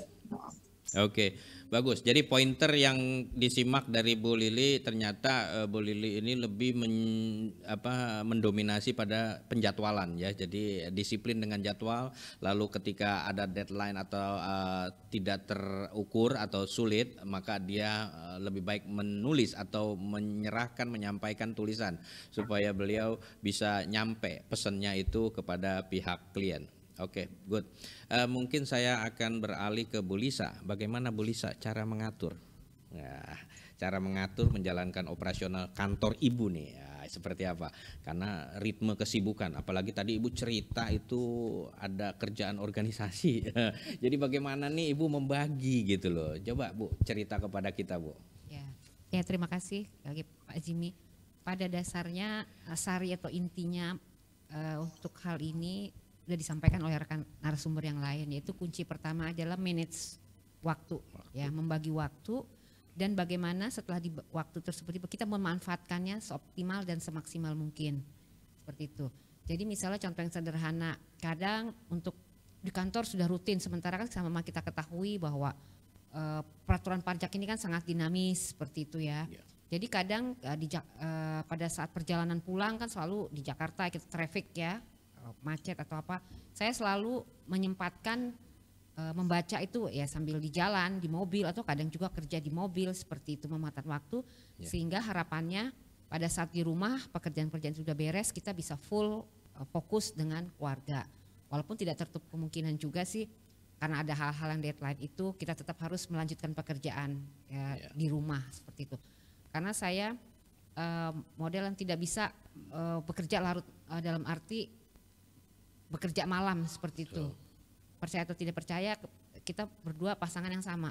Paling dalam kondisi normal 8:30 tuh kita udah tidur. Seperti itu. Sekarang baru mulai bisa bergadang setelah berorgan. Bukan karena bola, Zoom. Bu. Bukan karena bola. Zoom ya seperti itu. Nah, jadi kita seperti itu karena memang udah terpola dari kita ini seperti itu pola hidupnya. Jadi dan kita juga seperti tadi sama seperti yang Bu Zeti, kalau saya harus bisa dalam hari ini bukan kita menolak rezeki atau pekerjaan ya, tapi kadang memang kalau misalnya klien ya meminta ketemu atau meeting dalam jam-jam yang tadi kita nggak nyaman seperti itu, saya nggak ingin terbebani ya tentu saya tinggal memanage diplomasi dengan baik kepada klien seperti itu. Oh kita minta reschedule dengan satu dan alasan yang lain sehingga klien tidak merasa kita tuh di nomor 2 kan atau apa. Jadi memang manage waktu menurut saya itu yang utama dan memanfaatkan waktu tersebut dengan baik. Demikian Mbak Jimmy. Oke, terima kasih Bu Lisa. Ternyata manajemen waktu yang begitu ketat dan juga membedakan dan jangan sampai ya kita semua juga harus bisa memisahkan nih ya. Jadi jangan sering bawa pekerjaan ke rumah. Paling pantang ya, apalagi dibawa tidur lagi ya. Paling nggak boleh katanya ya. Jadi kita memang sudah harus bisa memisahkan, memilah dan dengan benar ya mana pekerjaan, mana yang harus diselesaikan segera, mana yang harus tertidur lelap. Karena tertidur lelap tidak boleh sambil bawa-bawa kerjaan. Oke, kita beralih ke Bu Angeline. Bu Angeline, bagaimana cara Bu Angeline mengatur dan menjalankan operasional kantor dan juga dengan kegiatan rumah tangga, lalu pastinya kan ritme ya. Jadi yang Ibu coba olah tuh kan ritmenya. Seperti apa Ibu Angeline punya ritme? Nah, ritme di dalam kesibukannya seperti apa Bu Angeline? Suaranya? Sudah? Oke, lanjut Bu. Menurut saya semua yang sudah di-sharing sama rekan-rekan itu semua sudah baik. Saya hanya nambah sedikit aja dari saya sendiri. Bagaimana saya memanage waktu? Karena waktu itu tetap saya mesti istirahat, saya mesti olahraga, saya harus punya me time sendiri, saya harus banyak yang harus saya punya waktu untuk membaca. Tetapi biasanya saya akan schedule. Saya akan bedakan mana yang urgent dan mana yang important. Jadi saya akan membedakan apa yang harus saya kerjakan dulu. Apa yang urgent atau apa yang important. Baik dari sisi kantor, pekerjaan, maupun dari sisi keluarga. Kadang-kadang ada yang urgent, tidak important. Jadi kita harus memilih. Karena waktu kita yang terbatas, mana prioritas yang harus kita lakukan. Itu yang saya lihat bagaimana time management itu sehingga semua bisa terlaksana. Memang betul, kalau saya nggak mungkin saya bisa tidur 8:30 karena apalagi kalau saya ada yang harus selesai dan kerjanya banyak gitu, terpaksa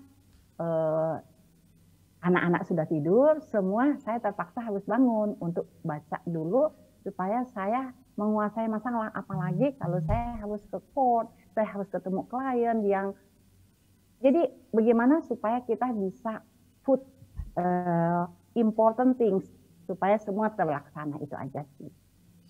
Oke.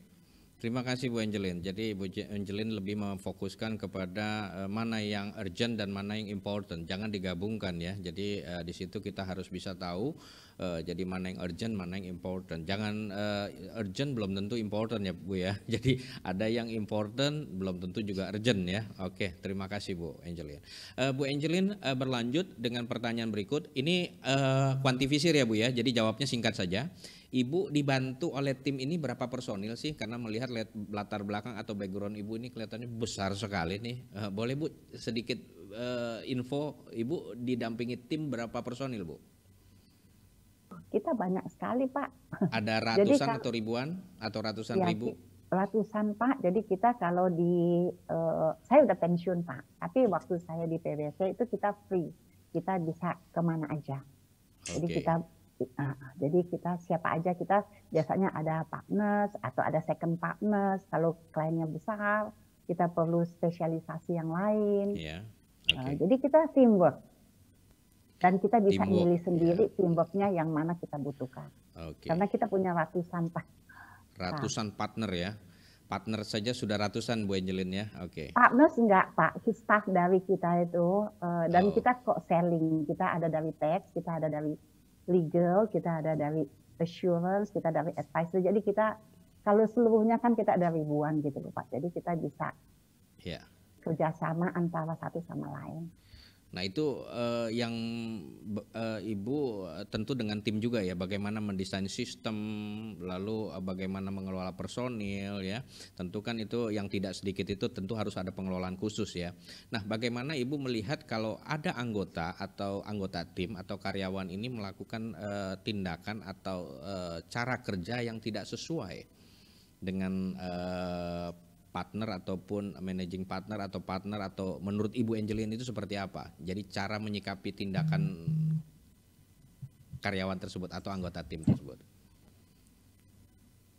Kalau di kita itu kalau yang service client beda dengan yang internal. Jadi kalau internal itu ada yang mengenai human capital. Jadi ada yang client facing. Nah, kalau client facing itu kita sama tim kan berganti terus. Bisa kita ganti. Nah, apalagi kita yang sudah agak senior dibandingkan, jadi kita harus membimbing anak-anak yang baru itu, menunjukkan mereka mana yang baik gitu loh, atau mana yang masih bisa diperbaiki. Karena kita juga punya di sistem itu upper feedback, jadi bukan kita yang menilai staff kita juga bisa menilai kita, bagaimana kita punya performance terhadap staff. Jadi kita ada bukan cuman atas ke bawah, tapi kita ada upper feedback juga. Jadi staff-staff juga akan menilai kita bagaimana, dan itu akan jadi kita nggak selalu benar. Jadi itu akan mengaruhi juga rating kita. Apa yang karena kita harus improve tiap kali, kita ada improvement yang harus kita lakukan. Jadi two ways communication biasanya. Terima kasih Bu Angelin. Saya akan beralih pertanyaan ini kepada Bu Sri. Ya, Bu Sri bisa infokan berapa personil di tim Ibu? Pertanyaannya di masa kapan? Dikuantifisir aja. Jadi saat ini Ibu bertim dengan berapa personil di kantor? Pak Jimmy. Kurang lebih. Soalnya kan pengen supaya jangan tegang dikit ya. Saya kan jadi pernah hidup di dua dunia, jadi kan dunia nyata dan tidak nyata. Nyata dan tidak nyata. Ya, jadi kalau dulu di Big Four, nah sama sekarang di perusahaan sendiri. Kalau di Big Four ya menyikapinya karena perusahaannya sudah lebih established. Jadi sistem walaupun tidak tertulis tapi sudah jalan. Sudah jalan. Rata-rata ya kayak begitu. Itu berdasarkan pengalaman saya. Jadi nah itu jadi agak beda sedikit dengan kita teman-teman ini yang established company sendiri. Kita apalagi misalnya baru mulai, itu kan juga jadi gimana ya menyamakan persepsi, kultur, peraturan perusahaan, bonding. Jadi itu memang perjuangan dari tahun ke tahun. Itu yang saya alami. Sampai suatu saat ke titik yang sudah terbentuk kultur di dalam perusahaan tersebut. Ya, nah tapi misalnya kita ke Big Four, mau nggak mau kita harus masuk ke kultur yang udah terbentuk. Oke. Ya kan? Tapi misalnya kita baru bangun perusahaan sendiri, makanya sebagai owner, ya harus konsisten juga. Itu pengalaman saya sih. Oke. Kalau yang menyatukan, ya harus ada aktivitas bonding. Apalagi anak-anak milenial sekarang, ya nggak bisa mereka yang disalahkan, karena Betul. mereka mungkin ya nggak ngerti juga ya dari background yang berbeda. Nah, gimana bisa tiba-tiba harus ngerti kultur dari perusahaan itu yang mana juga masih baru, masih belum terbentuk juga maunya apa. Iya. Mungkin gitu. Oke, terima kasih Bu Sri. Saya akan beralih pertanyaan ini ke Bu Lilisen. Bu Lilisen saat ini dibantu oleh berapa personil Bu di dalam pekerjaan Ibu di dalam melakukan kegiatan aktivitas pekerjaan bisnisnya sebagai konsultan? Bu Lilisen? Kalau saya mungkin, ya Pak, Iya. dengar Pak? Iya. Lanjut Bu. Kalau saya kantor saya nggak begitu besar, jadi saya dibantu dengan staff cuma 7 orang saja. Nah, kalau untuk yang managing partner yang saya di First Track itu, saya lebih berpartner dengan sesama konsultan pajak. Jadi ada beberapa kasus yang mungkin menyita waktu, jadi saya lebih berpartner ke teman-teman sesama konsultan pajak. Dan mulanya saya membuka First Track konsultan itu adalah di mana kadang-kadang saya sering dapat klien, tapi kadang-kadang karena saya lihat agak ribet dan memakan waktu. Nah, saya menanyakan kepada beberapa teman kemarin, yang terutama yang konsultan pajak yang baru, apakah mau untuk menerima ini? Kalau mau saya terima kliennya dan kita kerjakan bersama. Jadi tujuan mula-mula dari Prospek itu adalah membantu konsultan-konsultan pajak yang masih baru. Itu Pak. Oke, terima kasih Bu Lilisen. Ternyata Bu Lilisen fokus meskipun dia terbatas 7 personil di dalam tim intinya, tetapi ternyata dia lebih banyak berkolaborasi. Nah, mungkin ini kita akan kita garis bawahi ya teman-teman ya, Bapak Ibu ya. Jadi artinya kita jangan sungkan juga untuk berkolaborasi dengan sesama konsultan pajak. Jadi kita harus senantiasa ya bersukaria, bersukacita, sering banyak ngobrol ya supaya bisa kecipratan rezeki seperti Bu Lilisen. Jadi Bu Lilisen kalau rezeki ada bisa di-sharing ke kita, atau kita punya rezeki kita bisa kerjasama dengan pihak yang lain. Oke, saya beralih ke Bu Zeti Arina. Bu Zeti Arina, berapa personil dibantu untuk melakukan aktivitas bisnis selaku konsultan pajak, Bu Zeti? Ya, oke, akan berbeda banget dengan Bu Angelin ya. Saya dengan 25 tim ini aja saya trial and error, bagaimana saya menetapkan pola yang bagus, bagaimana rekrutmen yang bagus gitu ya. Dan yang jelas benar dengan Bu Lilisen ya, sebaiknya memang dengan adanya pandemi kemarin saya banyak belajar ya. Saya bayangin seandainya organisasi saya itu sudah gede banget gitu ya, mungkin misalnya timnya sudah ratusan gitu, terus tiba-tiba pandemi, banyak klien yang sempat rontok kemarin, walaupun sekarang udah pada kembali. Wah, itu pusing kepala juga gitu kan. Jadi ya bersyukur gitu ya, akhirnya saya bersyukur 25 ya, jadi kita nggak perlu melakukan PHK gitu ya. Dan memang saya lebih banyak berkolaborasi, bahkan kolaborasi dan sinergi saya itu justru biasanya dengan profesi yang lain, misalnya dengan lawyer gitu, dengan notaris, kemudian dengan biasanya atau kadang sesama konsultan lah, tahulah teman-teman kalau saya lagi peak saya mintain tolong gitu ya, kalau lagi ini ayo kan kita bantuin gitu, saya mending begitu aja deh daripada saya pusing-pusing gitu. Itu aja Pak Jimmy, terima kasih. Oke, terima kasih Bu Zeti. Ternyata beliau lebih memilih meskipun ada keterbatasan, tapi saya menyimak beliau ini dengan terbatasnya tapi juga besar ya, dengan manajer sekian banyak, tapi dia lebih memilih banyak berkolaborasi dengan profesional yang lain. Oke, poinnya. Terima kasih Bu Zeti.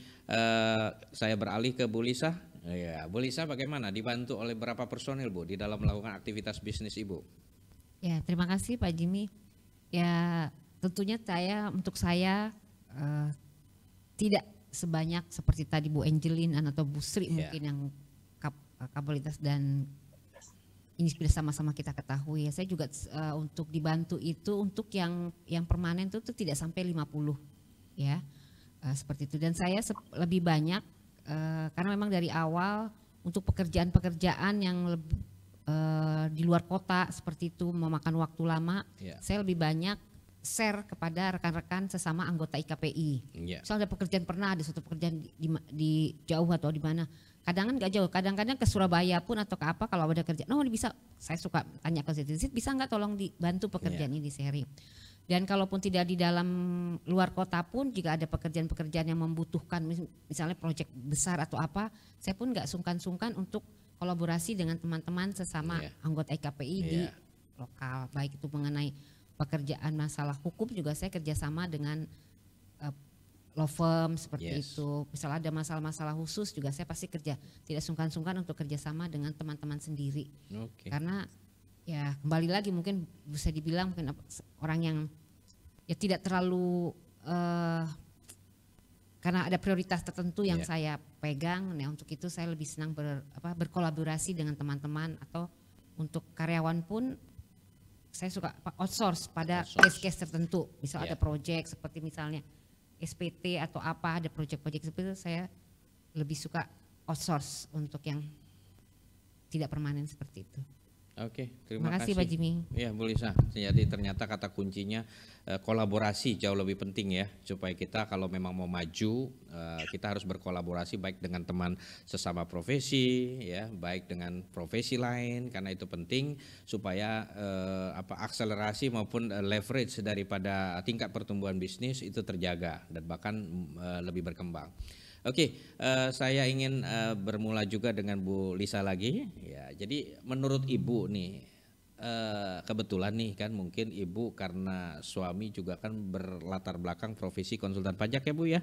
Jadi adakah ketika Ibu secara pribadi menangani case ya, ada campur tangan atau hanya sekedar pandangan dari seorang suami yang kebetulan juga kan istilahnya beliau kan punya kompetensi khusus dengan cara berpikir itu. Adakah semacam diskusi khusus gitu loh. Nah, terus bagaimana kalau pandangan Ibu jika suami atau anggota keluarga seperti anak misalnya, ini kan dalam rangka mungkin regenerasi ya. Jadi mempersiapkan diri gitu loh, supaya usaha ini maintain gitu loh. Nah, seperti apa pandangan Ibu? Silakan Bu. Ya, terima kasih Pak Jimmy. Untuk yang poin pertama kaitannya dengan profesi suami yang kebenaran sama ya. Walaupun pada awalnya beliau lebih di company, ya, sekarang setelah memasuki masa pensiun baru aktif di dunia konsultannya, itu sangat membantu dan luar biasa. Walaupun kadang-kadang anak-anak support, mama nih sama papa yang gak ada bosannya tiap hari diskusi soal pajak. Yang kadang pula ya kita kan namanya seperti hal-hal dengan teman-teman yang lain ya, berbicara mengenai pajak yang kadang multitafsir, suka kadang kan kita pasti berbeda pendapat seperti yang ya itu aduh katanya anak-anak suka itu, bosan nih tiap hari ini apalagi nih, biasalah diskusi-diskusi pajak seperti itu. Itu sangat bagi saya syukur alhamdulillah dengan profesi yang sama itu sangat membantu sekali Pak Jimmy. Kadang juga kalau saya udah pada titik tertentu hektik, saya suka bilang, Pak ini ada kerjaan seperti ini, tolong baca pelajari atau apa, nanti beliau yang ini gitu, ini jujur aja ya seperti itu, baru nanti kita diskusi, pada akhirnya keputusan kembali ke saya seperti itu. Dan beliau juga punya tugas tanggung jawab sendiri di perusahaannya seperti itu. Nah kalau untuk poin yang kedua, regenerasi, ya menurut saya sih itu satu hal yang bagus ya kalau memang bisa itu dilakukan. Saya juga dulu berharap anak-anak kami bisa ada yang meneruskan lah, ini bapak ibunya udah pajak seperti itu. Ternyata anak-anak punya passion sendiri, tidak ada yang meregenerasi mengikuti seperti kami di dunia perpajakan. Ada yang pokoknya udah jauh dari dunia kami berdua, ya tapi ya sudahlah, berbeda, ya sepanjang mereka komit dan tanggung jawab dengan pilihan masing-masing, ya kami tentunya hanya bisa membimbing dan mengarahkan. Itu Pak Jimmy, terima kasih. Ternyata terbantu ya Bu ya dengan hadirnya sosok pasangan suami dengan seprofesi, itu sangat membantu sekali. Saya beralih ke Bu Lilisen. Apakah Bu Lilisen ini ada campur tangan suami atau anak yang seprofesi? Lalu bagaimana pandangan Ibu di dalam mempersiapkan jika suami atau anak yang ingin berprofesi sama dengan Bu Lilisen, seperti apa? Ya, kalau campur tangan suami mungkin ada ya Pak. Jadi kalau misalnya saya ada kasus dan saya ragu untuk mengambil suatu tindakan, nah suami kadang-kadang memberikan suatu solusi yang bisa saya ambil dengan jalan demikian. Oh. Nah, kemudian untuk anak saya tiga-tiganya sudah bekerja dan ketiganya tidak ada yang mengikuti saya. Dan mereka ada, jadi anak saya ada 3, 1 yang perempuan dan 2 laki-laki. Dan 2 laki-laki ikut ke profesi bapaknya. Jadi yang ikut saya nggak ada. Ya. Oke, terima kasih Bu Lilisen. Ternyata kita semua harus bisa mengantisipasi ketika kita ini sama-sama dengan kondisi yang sama seperti ini.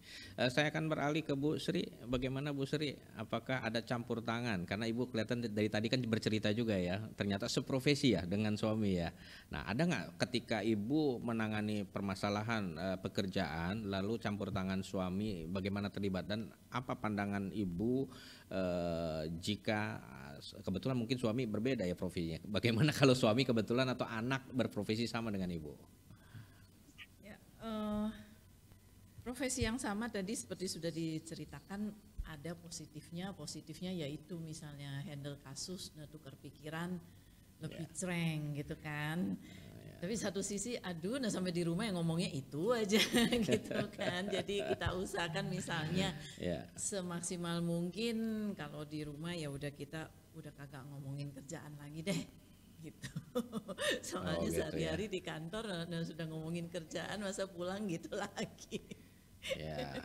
Nah, kalau dalam hal suksesi ya kebetulan sampai dengan saat ini kedua anak saya profesinya beda, bukan konsultan pajak. Oh, beda. Jadi ya nggak tahu nanti ya kan bisa dilanjutkan ke profesional juga. Oke. Jadi bisa jadi proses regenerasi nanti akan dialihkan kepada profesional ya. Oke, good point. Terima kasih Bu Sri. Saya akan beralih ke Bu Zeti. Apakah Bu Zeti ada campur tangan anak atau suami di dalam profesi Ibu? Bagaimana Bu? Kalau suami tidak ya, paling cuman ya kadang saya kalau galau mungkin memutuskan apakah ini diambil atau tidak, mungkin ya cuman sekedar itu aja sih gitu ya. Tapi kalau pekerjaan karena nggak nyambung gitu, yang satu bahan kimia, satu konsultan itu nggak nyambung. Tapi kalau anak sih selama ini lebih menekuni ke transfer pricing documentation, kayaknya belum ke arah untuk pajaknya, nggak tahulah. Kita nanti akan dorong aja apa mau apa enggak sih, terserah, kita nyantai aja. Terima kasih Pak Jimmy. Iya. Kebetulan anak udah masih juga melanjutkan profesi Bu Zeti kelihatannya. Ada minat untuk meneruskan atau bagaimana? Kalau memang berminat ya pasti akan saya support ya, mudah-mudahan. Tapi belum full 100%. Oke, terima kasih Bu Zeti. Kita beralih ke Bu Angeline. Bu Angeline, bagaimana? Apakah ada keterkaitan atau keterlibatan campur tangan suami Ibu selama Ibu menjalankan profesi atau anak yang mungkin seprofesi? Seperti apa Bu? Kebetulan suami punya profesi yang sangat berbeda dengan saya. Oke, jauh sekali. Dia di bidang kedokteran, saya di bidang accounting, jadi bisa sama-sama. Enggak sama-sama ya. Anak ada yang meneruskan seprofesi dengan Bu Angeline? Anak sebenarnya saya coba background sekolahnya dengan backgroundnya yang bisa agak komplit ya, jadi bisa misalnya dengan ada finance, accounting, IT, legal, tetapi panggilan dari mereka tuh masing-masing berbeda.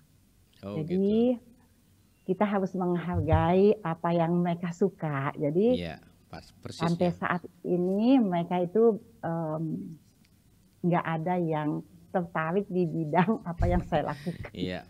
Belum jangan ada dipaksa ya Bu Angeline ya, kata kuncinya ya. Mereka karena anak-anak punya sendiri. apa istilahnya kompetensi khusus ya, jadi talenta sendiri ya, jadi jangan dipaksakan. Punya mimpi mungkin sendiri atau bagaimana, jadi sampai saat ini nggak ada yang ikut mamanya. Oke. Baik Bu Angeline, kita beralih ke topik pertanyaan yang lainnya. Kita bicara soal hubungan ya. Saya bermula ke Bu Angeline lagi, karena Bu Angeline kan sudah sekian puluh tahun meniti karir, lalu membangun usaha dan berhubungan dengan klien. Kita ingin cerita sedikit Bu Angeline ini dalam perjalanan waktu usaha itu kan tentu saja Bu, ada pihak klien yang nakal atau iseng berniat tidak baik, karena kita tahu ya biasa kalau ibu-ibu atau wanita cantik misalnya bekerja berkarir lalu melihat sudah ada pasangan belum, kan waktu itu mungkin aja ada yang berperilaku tidak sesuai dengan kondisinya. Nah lalu cara ibu bersikap bagaimana dan bagaimana ibu berkomunikasi dengan keluarga atau dengan sikap ibu pribadi sendiri, karena ini penting. Ya, dari di dalam mendesain bisnis kita penting psikologis ini kita bangun. Kenapa? Karena kita harus sadari ini. Ya, kita juga nggak mau karena gini. Ini kita kan banyak generasi muda nih wanita. Kita pengen ada tolak ukur bagaimana perspektif ini dan pasti akan terjadi supaya kita mereka semua punya kesiapan. Ya, jadi boleh Ibu Angeline sedikit berbagi. Silakan Bu Angeline. Sebenarnya udah lupa Pak, karena itu udah lama sekali sih. Ya, karena kan tentu ada perjalanannya. Silakan Bu. Tapi saya rasa sih hampir semua orang akan menghadapi hal yang sama. Jadi misalnya. Jadi yang kita ingin tahu Bu, ilmu ibu bersikapnya seperti apa, lalu berkomunikasinya bagaimana? Ya kan pasti ada temptation lah Pak, gitu kan. Karena kita kan harus manis kepada klien. Kadang-kadang kan kalau kita manis bisa disalah tafsir kan. Iya. Kalau kita nggak manis, kita nggak dikasih data, kita nggak dikasih informasi. Oke. Tapi sepanjang kita tahu batasnya, mestinya nggak ada masalah. Iya. Mana yang betul dan mana yang tidak pantas. Iya. Dan saya yakin sih kebetulan klien-klien kita sih cukup ngerti lah Pak. Jadi saya nggak terlalu susah untuk menerangkan ya mungkin waktu muda sekali kayak gitu, tetapi saya rasa sih so far mestinya mereka ngerti kok. Iya. Gitu loh Pak. Jadi kita tahu mana sepanjang kita bertindak sebagai profesional, bicara sopan, kita tahu apa yang harus kita lakukan. Iya. Mereka juga mengerti kok. Iya. Kita membawa ke arah yang kurang benar juga gitu loh Pak. Oke, gitu aja. Betul. Jadi kata kuncinya sikap kita pribadi yang harus menunjukkan sikap positif, lalu kesantunan, maka sesuatu itu akan segan ya. Jadi artinya orang akan masuk ke area negatif pun tidak akan bisa menembus ya. Mungkin kata kuncinya itu. Oke, saya akan beralih bagaimana Bu Sri. Ya, ketika Ibu dalam perjalanan waktu bisnis yang tentunya kan sosok seorang Ibu Sri kan ini ya kita tahu kalau wanita yang sedikit cantik saja lalu dengan kondisi yang bagaimana ya klien pun kadang-kadang terutama klien yang iseng ya Bu ya. Nah kita sih nggak bicara klien yang sudah santun. Pernah nggak Ibu mengalami itu lalu Ibu mengambil sikap apa? Apakah Ibu sikap jaim atau Ibu bersikap protektif berlebihan atau Ibu bersikap ya lalu komunikatifnya bagaimana? Silakan Bu, ilmunya coba kasih ke kita Bu. Mungkin Pak Jemi saya tidak seberuntung itu Pak Jemi. Oke. Nggak ada tuh klien yang ini gitu ke Berarti saya. Ibu beruntung gitu. sekali dong kalau nggak ada klien yang kayak gitu kan? Nggak ada. Ya bagus. Cuman secara pribadi saya membatasi dalam pengertian. Ya penting itu. Bahwa kalau lunch oke. Yes. Kalau dinner one on one enggak. Udah gitu aja. That's the point, betul. Jadi saya rame-rame. Kalau terpaksa, jadi misalnya makan malam, dinner saya hampir. Jadi membatasi ya, ya kata kuncinya membatasi. Makan ya. siang, tapi saya cukup beruntung nggak ada tuh. Iya, yang sampai ke sana ya Bu ya. Nggak ada. Iya, bagus terima kasih Bu. Ternyata Ibu cukup di lunch aja, jadi lunch break jauh lebih baik ya daripada dinner ya. Oke, terima kasih Bu Sri. Ya itulah poinnya yang kita pengen dengar bahwa bagaimana cara membatasinya, bagaimana cara berkomunikasinya kan gitu ya. Nah sekarang saya akan beralih ke Bu Lilisen. Seperti apa Bu Lilisen? Bagaimana Bu Lilisen di dalam perjalanan waktu bisnis untuk menjaga hubungan terutama khususnya kepada klien ketika klien ini ada yang sedikit jahil atau iseng ya, atau bawaannya maunya ya begitulah gitu loh. Kita tahu sendiri ya karena nggak gampang itu. Gimana Bu Lilisen? Kalau saya kayaknya selama ini tidak ada ya klien yang nakal atau iseng. Tapi saya malah mungkin yang menakali saya adalah fiskus. pernah mengajak sampai ke hotel begitu. Oh, fiskus. Oh, lalu Fiskus. ilmu ibu seperti apa? Bagaimana ibu? Pada waktu itu saya ada urutan sama dia, jadi kita ada mengajukan pemusatan PTN. Oh, Nah, pada saat itu tadinya dia mengatakan, yuk kita ngopi gitu. Jadi saya kan betul-betul berpikir, oh ngopi ke kedai kopi gitu ya kan. Nah, ternyata dia ngajaknya ngopinya di hotel. Jadi aku agak bingung juga gitu kan. Di hotel, kemudian dia bilang kamar nomor segini. Jadi aku udah, wah ini udah nggak benar gitu ya kan. Nah, akhirnya aku jelaskan sama dia bahwa aku ini udah berkeluarga, punya anak, punya ini gitu ya. Nah, kemudian fiskusnya akhirnya mengerti dan kita jadinya berteman begitu dan proses pemusatan saya juga berjalan dengan lancar. Oke, kalau gitu istilahnya ibu ini, Bu Lilison boleh dikatakan secara tidak langsung diam-diam jadi menyampaikan ilmu ibu, jadi supaya bisa menyadarkan dia ya yang tadinya dia berniat tidak baik ya, oleh karena kopinya berbalik ke dia jadi kopi-kopi darat ya. Jadi akhirnya pekerjaan ibu selesai ya. Oke, luar biasa nih Bu. Terima kasih Bu. Ibu sudah memberikan cerita pengalaman yang sangat sensitif ya, luar biasa, tapi ilmu ibu sangat sederhana tapi protektif dan itu harus dilakukan. Jadi dengan tegas kita katakan bahwa ya kita ini seperti apa yang sekarang dilihat gitu kan. Jadi jangan berasumsi ria gitu kan ya. Oke, terima kasih. Saya beralih ke ke Bu Zeti. Bu Zeti, bagaimana Bu Zeti? Kalau saya pernah punya pengalaman dilabrak istrinya orang pajak, Pak. Oh iya, orang pajak juga. Jadi saya tiba-tiba dilabrak, ditelepon gitu ya. Terus saya bingung gitu. Terus saya tanya dasarnya apa, kok ibu mencurigai saya gitu kan. Katanya suami saya itu di rumah sering menceritakan kamu gitu ya, sering menceritakan kamu. Padahal ya? sebenarnya juga beruntung wajah saya pas-pasan, jadi nggak ada yang naksir sih mestinya gitu ya. Saya baik-baik saja. Wajahnya dasarnya pas-pasan, apa penghasilannya gitu. Tidak pas-pasan tuh mungkin. Karena dia melihat Bu Zeti performanya seperti itu, mungkin yang dikejar. Saya suaminya sering cerita tentang saya, terus kemudian menemukan kartu nama saya. Oh, begitu. Menemukan kartu nama saya, kemudian saya ditelepon, terus awas ya kamu, nanti saya bilangkan suami kamu bahwa kamu telah menggoda suami saya, gitu. Saya bilang, oh silakan Bu, saya tidak ada apa-apa, gitu ya. Boleh Ibu main ke rumah saya gitu ya, nanti saya kenalkan suami saya, tapi tolong Ibu datang dengan suami juga gitu ya. Jadi kita kenalan, istilahnya bersaudara lah gitu. Tapi akhirnya si istri menyadari dan minta maaf, sampai sekarang malah jadi akrab gitu ya. Terus kemudian saya juga sudah pernah deal dengan klien gitu ya, dengan klien udah oke gitu. Terus akhirnya tiba-tiba kayak karena kebetulan yang ketemu saya ini cowok gitu ya, terus kemudian bilang, aduh maaf Bu Zeti ya, ternyata istri saya tidak berkenan kalau konsultannya perempuan gitu, jadi kita nggak jadi kerja sama. Oh ya Pak, nggak apa-apa, bagi saya malah lebih enak gitu kan, daripada nanti saya dicurigai dan sebagainya gitu ya. Kalau diisengin ya memang biasanya itu pasti sudah ada signal ya, mereka dengan omongan yang bercanda, yang mulai bercanda menjurus gitu. Nah, saya begitu menjurus, saya biasanya cuma senyum aja. Saya orangnya dengan siapa aja akrab gitu ya. Terus suatu saat gitu biasanya suami saya ajak gitu ya, saya ajak ke kantor gitu ya. Kadang ke kantor pajak pun saya pernah, misalnya kemana, kalau perlu saya datangin ke rumah gitu ya, saya ajak suami saya gitu, baru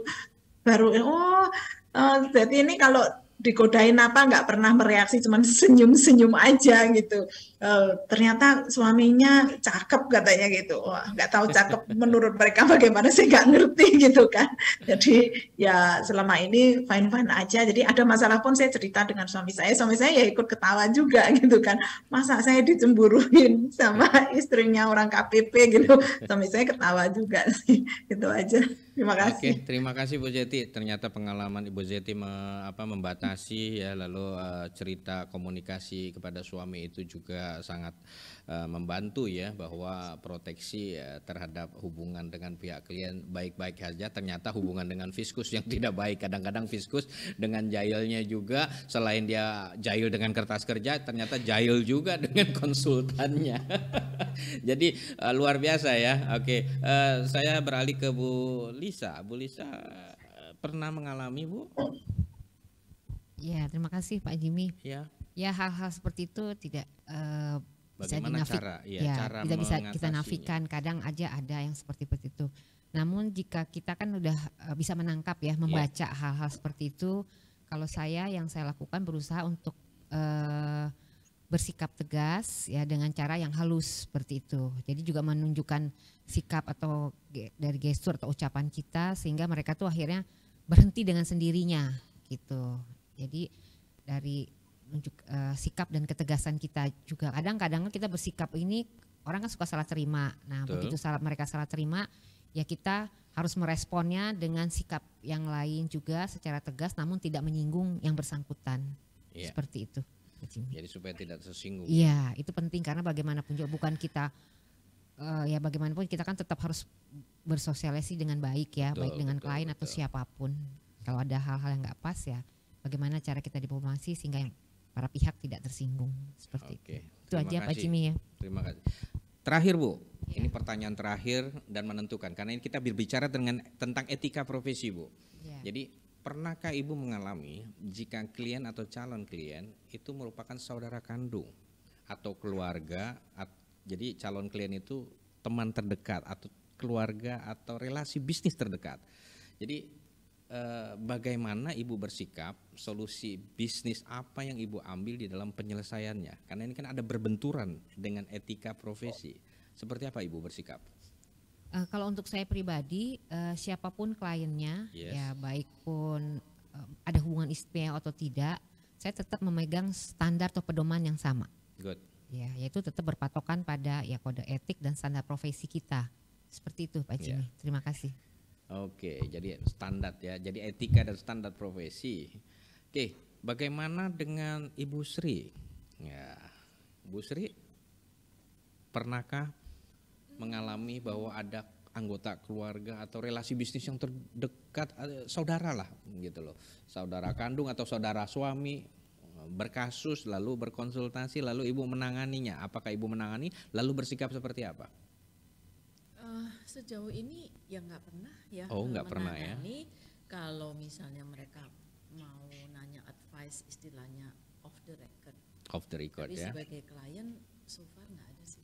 So far ya nggak ada ya. Oke, good. Terima kasih Bu Sri. Saya akan beralih ke Bu Angelin. Bu Angelin pernah mengalami itu? Mungkin saudara kandung atau kerabat dekat. Jadi ada saudara kandung atau kerabat dekat, keluarga dekat gitu, baik dari sisi Ibu Angelin atau dari sisi suami, lalu berkasus, lalu memberi advice dan bahkan menangani gitu loh. Adakah Ibu terima atau sikap Ibu seperti apa? Kebetulan nggak ada Pak, karena di tempat kami itu sebelum kami menerima klien itu kami harus pelajari dulu klien itu bisa diterima atau enggak. Oke. Dan itu nggak pernah ada si keluarga yang menjadi klien. Oke, kalau gitu. Jadi murni, apalagi memang tim Ibu banyak ya, kalaupun ada mungkin diserahkan kepada tim yang lain yang mungkin secara tidak langsung Ibu menangani ya. Oke. Tapi nggak ada juga kok. Oh, tidak ada ya. Oke, baik. Terima kasih Bu Angelin. Mungkin saya beralih ke Bu Zeti. Bu Zeti bagaimana? Pernah? Kalau dengan hubungan keluarga sih nggak pernah Pak. Cuman kadang yang justru saya temuin itu teman yang sangat dekat gitu ya. Yang kita merasa sangat dekat itu saya nggak tahu, merasa justru kita itu kurang dihargain gitu. Jadi maunya suruh bantuin tapi gratis, nggak mau bayar. Pokoknya justru menyepelekan. Nah kalau seperti itu memang saya malah justru menghindari. Kalau perlu misalnya mulai dari hal-hal yang sepele, misalnya membuat SPT dan sebagainya. Itu kalau saya ditanya mending nggak usah, kalau saya bantuin biasanya saya suruh tangani staf saya freekan, setelah itu saya nggak mau dikasih honor dan biasanya mereka sungkan. Mending saya arahkan ke teman saya gitu ya, ini ya kebetulan aku nggak nanganin ini nih, coba datang ke teman. Nanti supaya dia tahu sebenarnya harganya seperti apa, fee-nya seperti apa. Karena kalau dengan saya justru kurang menghargai, sudah menghabiskan waktu saya banyak gitu, tapi maunya itu nggak bayar, atau kalaupun bayar itu seenaknya saja, wah saya mending nggak usah deh gitu, nanti malah merusak pertemanan saya, itu aja. Ya kadang-kadang teman dekat itu agak sedikit terlalu berlebihan ya mintanya ya, bahkan selain minta advice mungkin minta makan di rumah kita atau di tempat kita ya. Nggak tanggung-tanggung itu. Ya itu terkadang kita mengalami. Ya, oke, nggak apa-apa. Itu pengalaman ya Bu Jati. Terima kasih.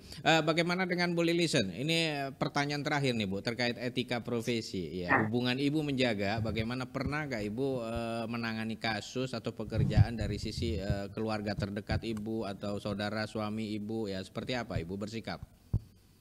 Ya, saya kalau misalnya dengan keluarga, saya tetap menjalankan seperti saya melakukannya pada klien-klien yang lain. Nah, saya tetap menjelaskan sedetail-detailnya. Bahkan mungkin kalau sama keluarga, saya menjelaskan lebih detail supaya mereka lebih paham, supaya kita dalam berkeluarga juga tidak ada terjadi keretakan hanya gara-gara masalah perpajakan ini.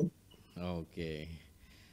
Terima kasih Bu Lilisen atas sharingnya, ibu-ibu semuanya, Bu Angelin Siagian, Bu Sri Wahyuni, Bu Lisa Purnamasari, Bu Zeti Arina.